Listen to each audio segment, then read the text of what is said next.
Hira Alexander had never been the loudest voice in the room. She didn't need to be.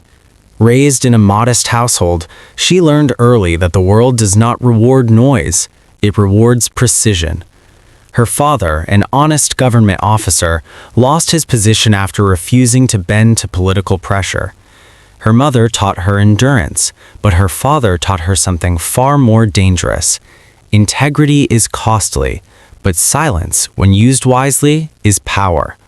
From that day on, Hira promised herself one thing: she would never be powerless. Chapter 2: The Man Everyone Trusted.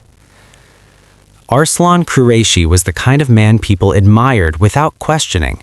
Successful businessman, media favorite, political connections that ran deep.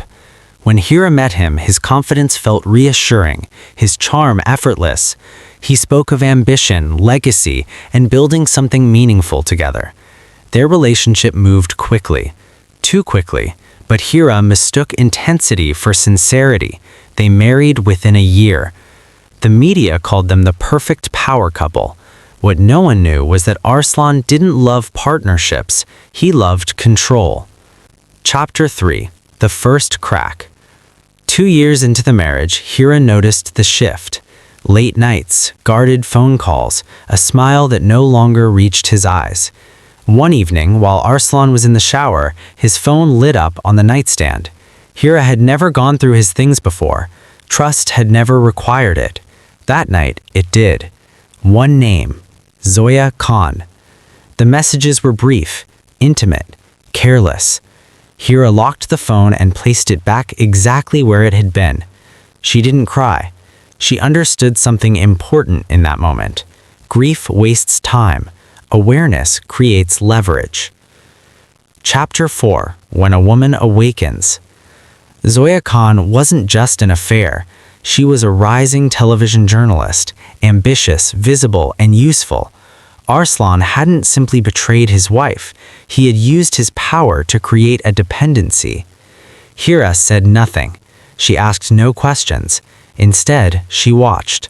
She began paying attention to Arslan's business dealings, his offshore accounts, the favors exchanged in quiet restaurants with politicians who smiled too easily. She documented everything. Silence became her weapon. Chapter 5: The First Move. Hira didn't rush.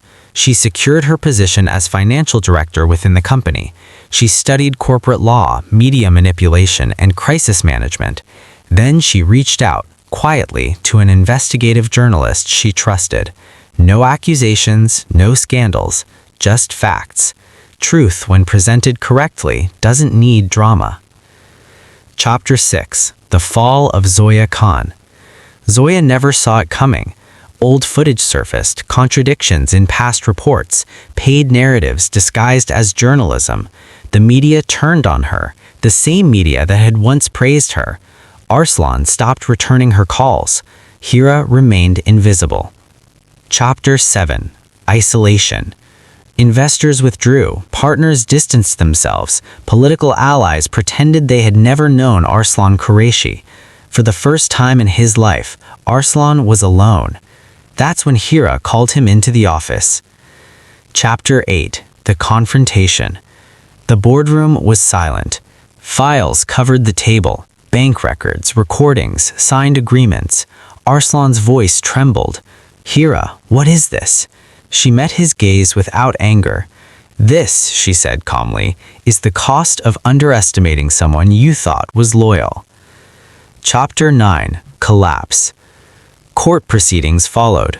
Media coverage was relentless. Arslan's name became synonymous with corruption and arrogance. The man who once controlled narratives was now crushed by them. Epilogue: A New Horizon. Years later, Hira stood on the stage of an international business forum. No husband, no borrowed influence, just earned power. She had learned the truth her father once lived by. Real strength doesn't announce itself, it waits, and when it moves, it's irreversible. The shadows still spoke, but now they spoke only the truth.